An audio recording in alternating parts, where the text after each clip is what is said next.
大家好，我是云飞。前段时间我们详细的聊了小米手环10，而且也出了它的详细的玩机教程，反响还是挺不错的，大家都非常的喜欢。但手环和手环之间它依然有区别的地方，特别是手环10和手环9 Pro。就有老粉丝问我最近买手环的话应该怎么选，这不咱都有，且都出过详细的测试和玩机，要不就来给大家出一期，看看它们之间如何选择。那么点亮刷转发，这就开始我们今天的正片。有这样的问题，其实是他们俩的价格目前都比较接近。我们先来研究一下他们的价格，实际对比下来，还是拼多多的价格比较给力，而且这几个手环都有110补贴。小米手环10普通版的价格是239，比我原价买的小米手环10的普通版便宜了足足有30块，而小米手环10 NFC 版本售价是289，比官方价格便宜了30，等等党的胜利啊！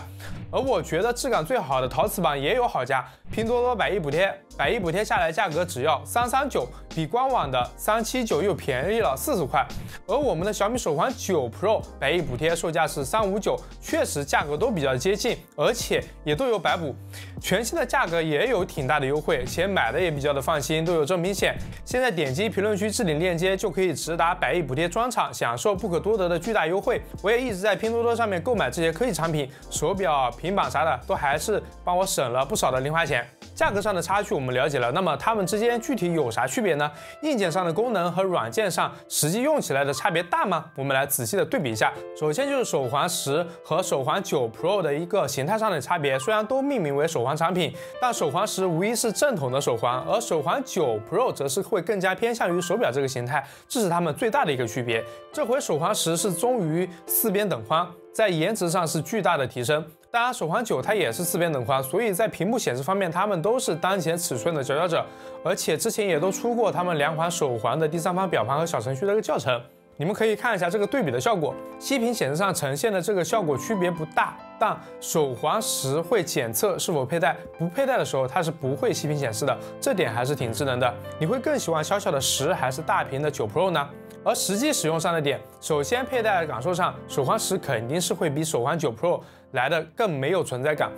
佩戴很容易就忘记还有这个手环，而手环9 Pro 则是需要佩戴一段时间才能够适应，不过整体也很轻，这方面是完全不需要操心的。那么接下来就是实际功能上的一个区别，它们还是有挺多不一样的点，这是除了屏幕大小之外，另一个影响大家购买的取舍点。首先就是手环9 Pro， 它是去年发布的手环，白补价格是359，它目前有手势操作，这是大家对于米粒手环未来的一个期待，但目前来说，你只能在手环9 Pro 上面体验到，或者上更贵的手表，但这就不太值得了。目前的手势有2个，摇一摇和转弯。说实话，识别还是非常灵敏的。转弯我设置的是小爱唤醒，而摇一摇是微信支付，都是很实用的功能。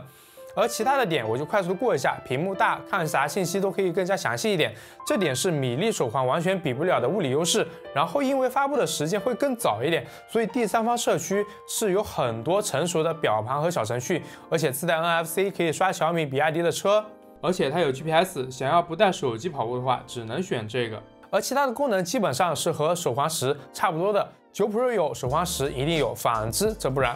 那我们来到小米手环10系列标准版 NFC 陶瓷，它们的价格我就直接放截图了。这次手环10系列的升级，我个人觉得还是挺大的。我们先来讲讲它们独占的功能。首先是全系它都有心率广播，可以很方便的连接其他的设备，不管是手机 APP 还是其他码表啥的，这都很方便。然后就是有米家状态，有3种类型的米家状态，可以设置出非常多很 nice 的自动化。而 NFC 版本和陶瓷版本的功能也挺多的，就比如有可以上传录音文件的录音机，这点就非常的不错。而且 NFC 版本还可以直接设置比亚迪、小米、路特斯汽车的一个车钥匙，这也是一个巨大的助力。然后支付宝它也支持碰一碰支付，这都是目前小米手环10所拥有的功能，这点还是很强的啊。特别是支持米家的自动化，这点就很香。而实际对比下来，这2款手环产品它是有着挺多不一样的东西的，个人觉得它们依然是各有所长。我来说一下我个人的一个看法，首先是喜欢手表形态的用户，你可以直接选择小米手环9 Pro， 目前拼多多359这个价格，领券还能直接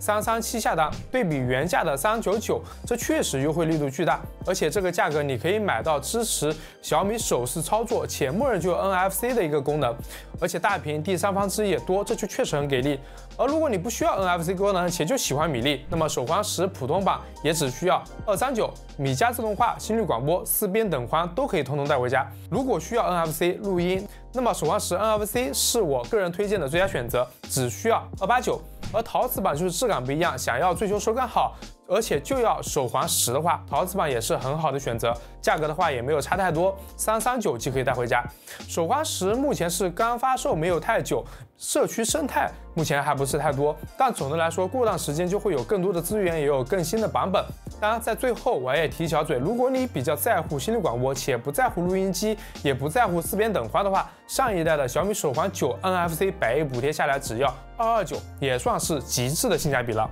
它目前也是 OTA 了，带心率广播的系统固件。这次我们比较详细的给大家讲了，目前手环9 Pro 和手环10的一个区别，应该是可以帮助到大家选购的。大家想买的话，也是推荐去拼多多100亿补贴上看看，是新品也有平台的一个保障。而且价格是真的便宜了好多，买了的用户也可以来说说你们的看法和实际的使用感受，这会帮助到更多想要购买他们的朋友。最后，如果有什么想我测的产品，也欢迎留言，我是云飞。那么记得点赞、收藏，那咱们下期视频